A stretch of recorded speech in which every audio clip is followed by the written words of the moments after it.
Buen día. Vamos a hablar hoy sobre la segunda y la tercera unidad de, del curso de la especialización técnica en criminología y criminalística, específicamente el curso de psicopatología. ¿Sí? Hoy vamos a hablar un poco de algunos aspectos como son la criminología biosocial, ¿verdad? Que plantea el programa y que está relacionada con el estudio de la delincuencia, ¿sí? Con el estudio de esos aspectos que la criminología general trabaja en investigar para conocer más ese perfil de esa persona que delinque, ¿sí? En la criminología biosocial, entonces, es dinámica y evolutiva, puesto que lo que argumenta Walsh y Braver en el 2009 reconoce que los individuos se desarrollan en diferentes vías y se va generando cambios en cuanto a situaciones y circunstancias que en algún momento eran significativos, que después lo dejaron de ser y viceversa, ¿verdad? Aspectos que antes significaban algo para el individuo y que en algún momento de su ciclo vital dejan de significar, dejan de ser significativos. Eso sabemos que forma parte de la vida, ¿sí? Y que en las teorías biosociales van más allá del simplemente señalar los factores sociales coyunturales del sujeto. Es decir, no solo toma en cuenta lo social, sino que toma en cuenta otros aspectos a nivel personal que lo determinan y lo constituyen como un sujeto, valga la redundancia. Vamos a hablar entonces también de lo que es la teoría del control social. Numerosas teorías criminológicas, ¿verdad? Se han centrado en tratar de dar respuesta al por qué los individuos delinquen, lo vimos en la primera unidad, que hace que un individuo se convierta en un delincuente o cometa delitos, ¿verdad? Realizan acciones antisociales y exteriorizan comportamientos delictivos. Según Durkheim, en 1983, introduce el precedente de esta teoría de control social al explicar que la no realización de la conducta criminal individual puede venir explicada por los efectos inhibitorios que puede tener la integración social. Es decir, que al individuo estar integrado socialmente, esto va a inhibir la conducta delictiva o va a controlar, ¿verdad? Y puede ser desde la integración social o psicológica con otros cuyo potencial respuesta negativa, vigilancia o expectativas regula o disminuye los impulsos criminales, ¿verdad? La teoría de control social surge en los años 50 como una posible explicación del fenómeno de la delincuencia. Es decir, trata de explicar, como todas esas teorías desde la criminología, cómo, cómo se da el fenómeno de la delincuencia. Para la teoría criminológica clásica, la respuesta se encuentra en el miedo al castigo. Es decir, la criminología clásica dice que la respuesta, que para evitar la delincuencia, el meollo del asunto se encuentra en el miedo al castigo, ¿verdad? Por el contrario, los teóricos de esta teoría de control social, acudiendo al análisis sociológico que hacen de la conducta delincuente, estiman y creen que no es el miedo al castigo, como plantea la criminología clásica, el factor que es fundamentalmente, o sea, el factor fundamental en el momento de explicar el comportamiento del delincuente o del infractor ante una conducta prohibida, sino otros muchos vínculos de aquel con el orden social. Es decir, volvemos a otra vez, si esta persona está integrada de forma adecuada a la sociedad de la cual forma parte, esto va a hacer que se disminuya la posibilidad de que cometa un delito. El individuo entonces va a evitar el delito según esta teoría de control social porque es el primero que está interesado en mantener un comportamiento conforme a las pautas y a las normas y a las expectativas y a las normas que establece esa sociedad donde él está inmerso, porque tiene una razón actual, efectiva y lógica para obedecer esas leyes que están establecidas en la sociedad. De la comisión de delito le depararía, por lo que cometer el delito le va a, a deparar mayores inconvenientes que ventajas. Eso es lo que plantea en líneas generales en la teoría del control social. Por lo tanto, estas teorías los controles, según estas teorías, los controles que impiden que un sujeto realice comportamientos delictivos pueden ser tanto internos como externos. ¿Cuáles son los elementos de control interno? Bueno, tener un buen autoconcepto, una buena autoestima, la creencia de las normas, un autocontrol alto. ¿Qué quiere decir autocontrol alto? Que yo tengo la capacidad de autocontrolarme y autorregular mis emociones. Yo soy capaz de entender que esa emoción, por ejemplo, negativa que me lleva a ser violento, yo la puedo autocontrolar. Entonces eso hace que la posibilidad de que yo cometa un delito o que sea violenta, disminuya, ¿ok? Mientras que el control externo puede venir dado por la vigilancia de la familia, es decir, por ejemplo, vemos adolescentes que tienen la tendencia a ir contra las normas, pero tienen unos padres que son vigilantes de él, que están pendientes de él, que están controlando su conducta. La escuela, por ejemplo, de alguna manera, eh, tiene ese rol de vigilancia, ¿ok? En cuanto a los estudiantes, en cuanto a esos niños y adolescentes que hacen vida en esa escuela. Y el grupo primario, que es la familia, ¿sí? En concreto, el control social de estas teorías se contrapone al control coercitivo. No es la coerción, no es el castigo lo que va a evitar, como dice la criminología general, que lo que va a evitar que la persona cometa un delito. Que, por ejemplo, ese control coercitivo está más relacionado con la amenaza y el poder del Estado. Es decir, tú cometes el delito, tú vas a tener una consecuencia legal. Tú puedes ir. Y ahí te puso así, riega ese polvo, y muchachita la tenía los ojos blanquitos, todo esto ahí terminó. No me acuerdo. Alguien creo que tiene el micrófono abierto, por favor. Las teorías que se engloban dentro del control social entonces tratan de comprender y explicar cuáles son los factores o fuerzas que obligan a la mayoría de las personas la mayor parte del tiempo a comportarse de forma no criminal, aún en presencia de la oportunidad. Es decir, ellas tratan de entender y explicar por qué una persona tiene la posibilidad, por ejemplo, de cometer un delito y no lo hace, ¿sí? eh, este, uno de esos factores se centra en la ausencia de control social. En este caso, favorece y facilita la desviación, ¿verdad? Es decir, cuando hay falta de ausencia o falta o poco control social del que hemos hablado anteriormente, entonces esto favorece y facilita la desviación o el cometer el delito, entendiéndose como tal las conductas antisociales, las delictivas, las criminales, violentas, etcétera. También es importante entender lo que plantea la neurocriminología, entendida como una ciencia moderna que se nutre de los conocimientos de otras ciencias como son la psicología, la criminología y la neurociencia. La psicología, pues, es la ciencia que se encarga del estudio de los procesos mentales y del comportamiento humano en líneas generales, ¿verdad? La criminología, ya ustedes saben de qué se trata, y la neurociencia se trata del estudio del cerebro. Entonces, la neurocriminología toma de la psicología, para entender cuáles son esos procesos mentales, psicológicos que forman parte de esa conducta delictiva, ¿verdad? La criminología, todo ese proceso de la delincuencia y las explicaciones que a través de sus teorías se dan del fenómeno, y la neurociencia, cómo es el comportamiento del cerebro en esas personas, si hay una diferencia con las personas que no cometen delito y las personas que cometen delito. En líneas generales, toma eso. Contribuye esta ciencia, la neurocriminología, contribuye sustancialmente a la prevención de la violencia. ¿Por qué? Desde una perspectiva biopsicosocial, es el resultado de una interacción entre factores psicológicos, biológicos y sociales.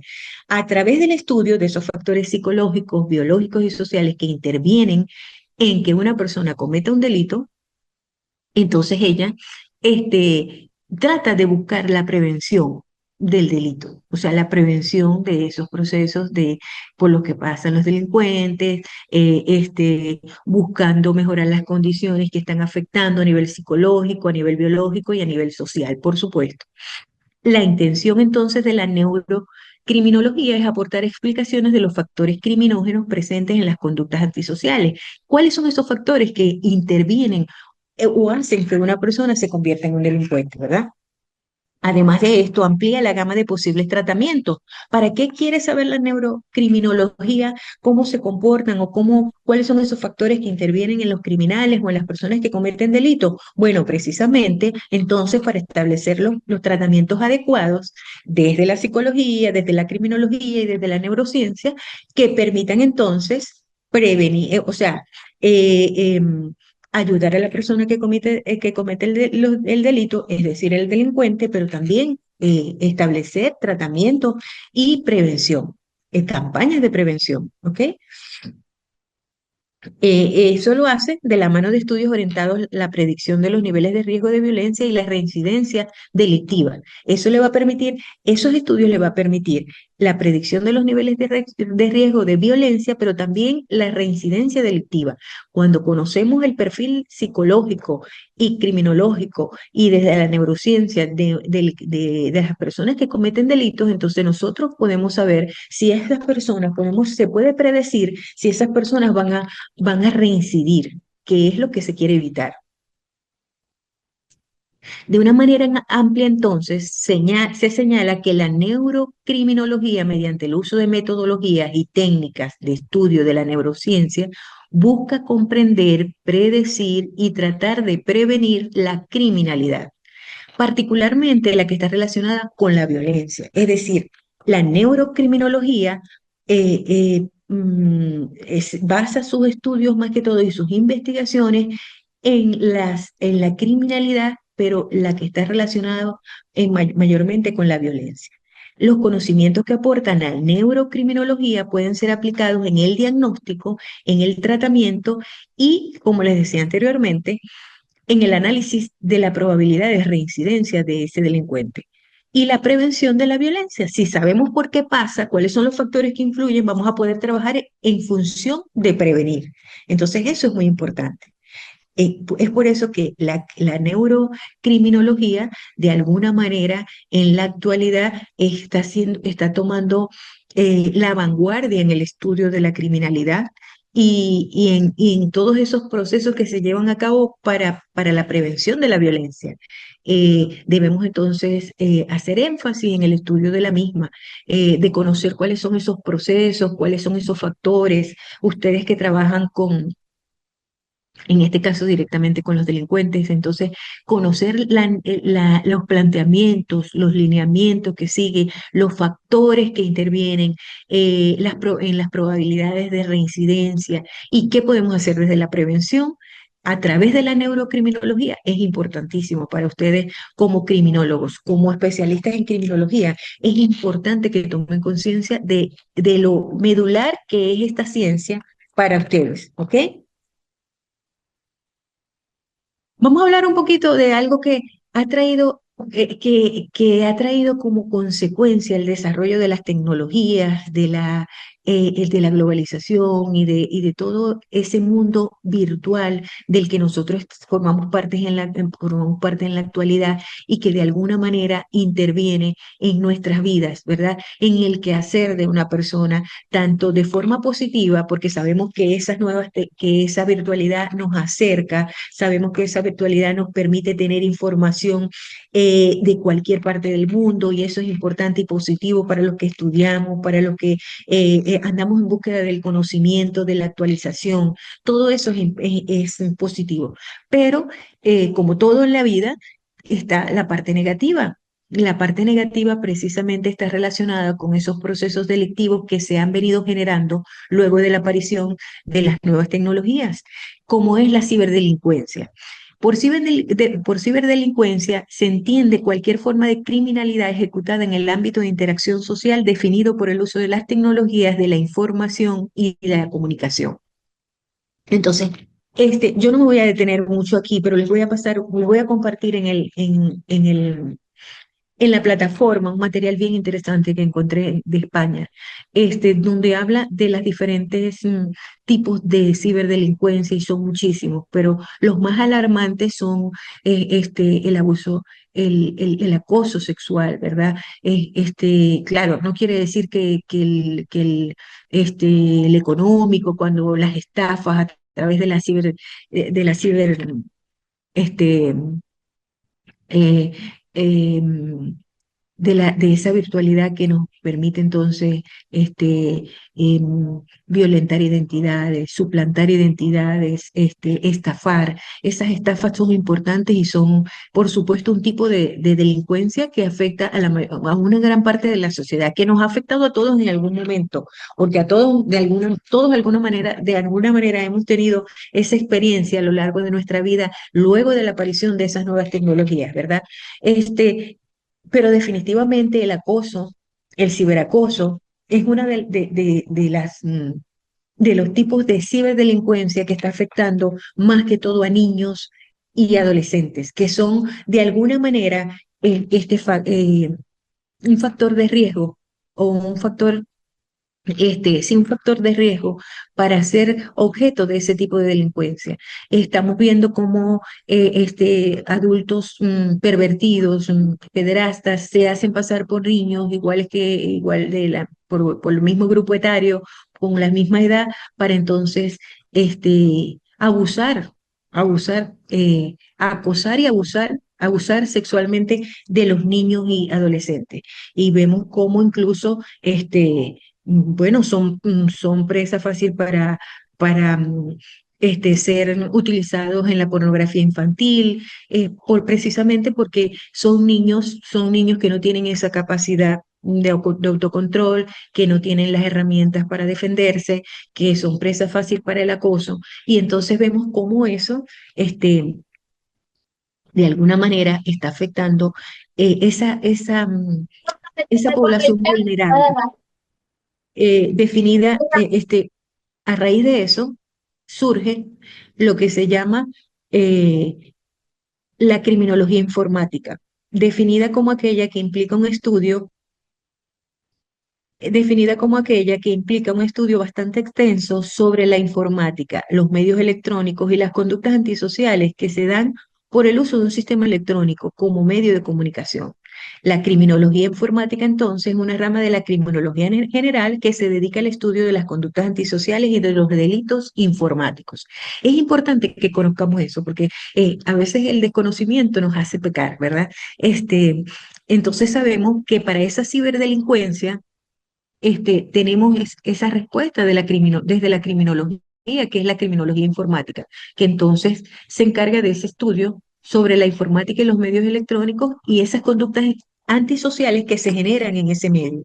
Y es importante entonces también ahondar en eso porque en esa área de la criminología, porque definitivamente nos estamos encontrando con un incremento asombroso. Las estadísticas dicen que es asombroso el incremento que ha tenido en los últimos años a raíz del desarrollo tecnológico este tipo de delincuencia y que está afectando a esa parte vulnerable de la sociedad que son los niños y los adolescentes, las mujeres también, pero ya las mujeres tienen otra capacidad de enfrentarse a ello, no así los niños y nuestros niños y nuestros adolescentes. Entonces es importantísimo que de alguna manera podamos tener conciencia y podamos actuar en función de ello. Vamos a hablar entonces un poco sobre lo que es la personalidad. ¿Por qué la personalidad? Bueno, porque la personalidad está directamente relacionada con la conducta delictiva, porque los delincuentes tienen una personalidad que la psicología ha establecido como que tiene algunas características o perfiles que lo describen diferente a una personalidad sana o funcional. Las variables de la personalidad han sido poco atendidas e incluso ignoradas en la criminología principal, aun cuando la evidencia arrojada por la investigación es claramente favorable a la relación entre personalidad y delincuencia, lo que les hablaba, ¿verdad? Eso lo plantea Sobral y colaboradores en 1998, es lo que les decía anteriormente. Definitivamente ya la psicología, la neurocriminología ha determinado que hay una relación directamente proporcional entre la personalidad y la delincuencia, es decir, los delincuentes tienen personalidades específicas que los describen, ¿ok? Aunque el término personalidad ha sufrido continuas revisiones en el tiempo que explican la gran cantidad de modelos teóricos y metodológicos con los que se ha abordado su estudio, es decir, la psicología se ha encargado de hacer, de hecho, es uno de los principales constructos que estudia la psicología, porque es de alguna manera lo que determina quién es, cómo es, cómo se comporta y hacia dónde va un ser humano, ¿ok? Cuatro notas diferenciales permanecen ligadas a esta noción: la unicidad, la estabilidad, la internalidad y la consistencia. Vamos a hablar un poquito. Es única, ¿verdad? Porque hace que el ser humano, el individuo, sea irrepetible y diferenciado. ¿Qué quiere decir esto? Que nosotros como seres humanos nos parecemos o compartimos características, somos humanos, tenemos la capacidad de razonar, de hablar, de comunicarnos, ¿verdad? Pero nos hace únicos precisamente nuestra personalidad, esos rasgos que nos definen y nos determinan y nos diferencian de los demás. Es estable porque se desarrolla a través del ciclo vital y es estable en el tiempo. Es decir, yo, a menos que tenga un trastorno de personalidad, voy a mantenerme con esas características y esos rasgos que me describen a lo largo de la vida, ¿sí? Por ejemplo, el hecho de que sea extrovertida, el hecho de que sea introvertida, entre otros. Interna, es interna porque no es directamente observable. Yo no puedo observar la personalidad así como así, ¿verdad? Aunque puede ser inferida en base a constructos externos operativos de la conducta. Es decir, como yo me comporto, como la persona se comporta, yo puedo inferir cómo es su personalidad, ¿sí? Es decir, es interna porque es un constructo muy propio de la de la persona, pero también puede ser inferida a través de la conducta porque la conducta yo actúo dependiendo de mi personalidad. Por ejemplo, si soy extrovertida, yo voy a tener una conducta extrovertida que me describe. Yo hablo, yo me comunico, yo soy así extrovertida con las demás personas. Y es consistente porque si existen unos elementos internos, una estructura subyacente de la personalidad, se supone que el repertorio conductual de una persona será esencialmente regular, pudiendo predecir su actuación en diversos contextos o situaciones a pesar de las fluctuaciones del ambiente. Es decir, esa actuación va a ser parecida o igual o se va a mantener en los diferentes contextos en los que yo me desenvuelvo. En definitiva, la personalidad es ese algo más que la suma de todas las características psicológicas que identifican a un individuo como alguien único e irrepetible y que le hace reconocible psicológicamente, sean cuales sean las circunstancias de la vida en que se encuentra. Es decir, eso me describe a mí, son mis características psicológicas que me identifican, independientemente de cómo yo esté en ese momento de la vida. El estudio científico de la personalidad, uno de los ámbitos de investigación pioneros de la psicología, como les decía cuando empecé a hablar de la misma, no difiere demasiado del modo en que los expertos lo conciben y utilizan. En términos generales, los psicólogos entienden la personalidad entonces como el conjunto de características o rasgos que mejor describen o identifican el modo de ser y de comportarse habitualmente un individuo. De tal modo que es posible predecir con bastante exactitud su funcionamiento en otros contextos, actividades o situaciones vitales diferentes. Es decir, si yo sé que una persona tiene estas características de personalidad, yo voy a poder predecir que ante ciertas circunstancias diferentes a en la que la estoy observando, puede comportarse de una manera igual o parecida. Eso estoy hablando de una personalidad normal, entre comillas, no así como una persona que tenga trastornos de personalidad, eso es otra cosa, que eso es lo que estudia la psicopatología. Por último, vamos a hablar, bueno, no por último, ya me tengo que estar desconectando, la inteligencia y la conducta delictiva. Hemos visto anteriormente en la primera que uno de los factores de riesgo era esos niveles bajos de funcionamiento intelectual y eran predictores de delincuencia, ¿verdad?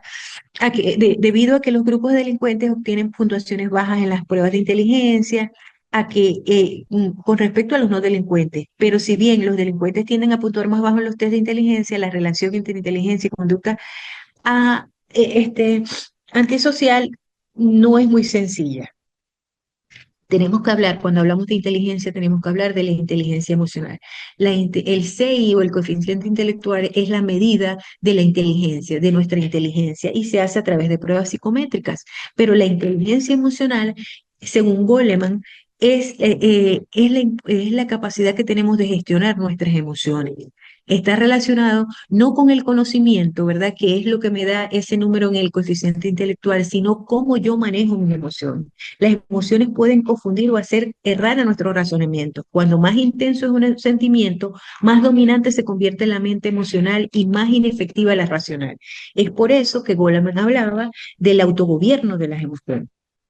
Para Goleman, estos son los dominios que incluyen el término inteligencia emocional. El autoconocimiento, que es la piedra angular de la inteligencia emocional, sobre ella se construyen otras habilidades como es la empatía o el manejo de las emociones.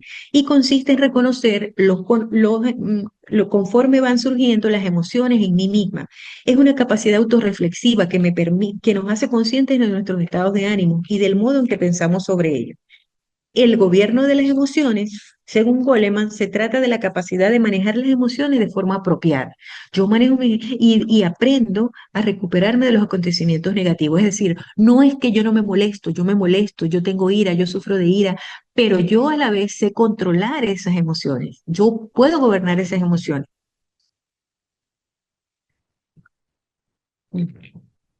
Este, y entonces el autocontrol y la automotivación, una vez que conocemos nuestras emociones y somos capaces de gobernarlas, nosotros tenemos la capacidad de autocontrolarnos. Es lo que les decía anteriormente, el autocontrol está determinado por ese control que yo tengo de las emociones, de mis emociones, ¿verdad? Y yo puedo automotivarme, ¿sí? A través de conocer mis emociones, yo sé qué me motiva y qué no. Y la empatía es la habilidad personal más importante. Estriba en reconocer las emociones de los demás, en ponerme en el lugar del otro, en sintonizar con los deseos y necesidades de las otras personas. Eso es muy importante. Pero a menudo estos sentimientos no son explícitos, requieren de la capacidad de intuir y traducir señales sociales ambiguas. Es decir, yo no puedo adivinar cómo se siente el otro, ¿sí me explico? Yo tengo que tener la capacidad empática para saber cómo se siente, si está triste, si está mal por algo, ¿verdad? Más hábiles somos de entenderlos mientras nuestros sentimientos, mientras más nos autoconocemos, más somos hábiles en conocer los sentimientos de otros. Y por último, la competencia psicosocial está relacionada, según Goleman, o comprende la capacidad de comportarse de forma adecuada en las relaciones y las situaciones interpersonales. Si yo tengo inteligencia emocional alta, yo voy a tener relaciones interpersonales adecuadas funcionales, donde yo tengo la capacidad empática de reconocer al otro, donde yo tengo la capacidad de respetar al otro, ¿verdad? Requiere de una buena medida manejar. Por supuesto que esta capacidad psicosocial requiere en gran medida de manejar mis emociones y la de los sujetos con los que me relaciono. El logro que se encuentren, o sea, para que ellos se encuentren cómodos, aliviar sus sentimientos y responder con acierto ante el esfuerzo social. Por ello es necesario que intervenga un conjunto de variables de dirección interior al que nos hemos referido en lo anterior. Es decir, yo tengo que tener autoconocimiento, autogobierno de mis emociones y empatías para poder tener entonces la capacidad de relacionarme socialmente. Vamos a hablar sobre los valores y la conducta delictiva. Si los valores guían la conducta, podemos pensar que la actividad delictiva de las personas estaría motivada por un tipo de valores mantenidos por ellas, es decir, los valores de las personas que cometen delitos, de los delincuentes, van a responder a esas conductas, es decir, no tienen los mismos valores de los que no cometen delitos. Ellos, los primeros, prefieren valores de carácter personal como tener una vida cómoda, sentir placer, tener armonía interna, mientras que los segundos, los que no cometen, anteponen los valores de carácter social como tener una verdadera amistad, ser responsable y cumplir con las normas de la sociedad. Los delincuentes tienen mayor capacidad para la tolerancia a la conducta ilegal, por supuesto. Ellos creen que eso es normal, o sea, según sus valores, ellos pueden cometer delitos, ¿verdad? Comprenden mejor a la gente a la gente que puede cometer delitos. Los valores de numerosos delincuentes también tienden al alto grado de egocentrismo. Por supuesto, los delincuentes tienden a pensar en sí mismos, no piensan en el otro, no tienen esa empatía, esa inteligencia emocional. Cuando deciden qué es lo correcto, es probable que solo consideren cómo les afectará a ellos y no a los demás. Por último, en cuanto a la evaluación y tratamiento psicológico, no hay una receta. ¿Por qué digo que no hay una receta? Porque responde específicamente a las diferencias individuales. ¿A qué persona yo tengo en consulta? ¿A qué persona yo le voy a realizar esa evaluación y ese tratamiento psicológico? Yo evalúo primero y con respecto a esa evaluación, con los resultados de esa evaluación a través de las pruebas que les voy a presentar ahorita, entonces yo propongo un tratamiento, pero eso depende de las características individuales, de cómo es la persona, o sea, precisamente de su personalidad y cuáles son los problemas que trae a consulta para entonces el psicólogo tomar acciones y establecer una guía de tratamiento. ¿Cuáles son esas pruebas psicológicas más que todo en la parte de personalidad que utilizamos? Bueno, el inventario multifásico de la personalidad de Minnesota, MMPI-2, es una prueba psicológica que evalúa la personalidad y los trastornos psicológicos de la persona. Por eso se utiliza en esta área forense, ¿verdad? Identifica características individuales, evalúa patrones de conducta futuro y proporciona información objetiva sobre la personalidad. Identifica posibles problemas emocionales y patológicos. Por eso se utiliza para describir la personalidad. Y el 16PF, que es un cuestionario de personalidad que mide 16 rasgos principales de la personalidad y es uno de los instrumentos de evaluación más conocidos y utilizados en la psicología. Señores, traté de ser lo más breve posible porque me tengo que desconectar. De hecho, solo le quedan 8 minutos a la reunión. Fue un placer para mí. Yo espero cualquier duda, pueden escribirme al privado con respecto al trabajo que tienen que entregar. ¿Ok? Voy a dejar de compartir, que pasen un feliz fin de semana y nos estamos comunicando.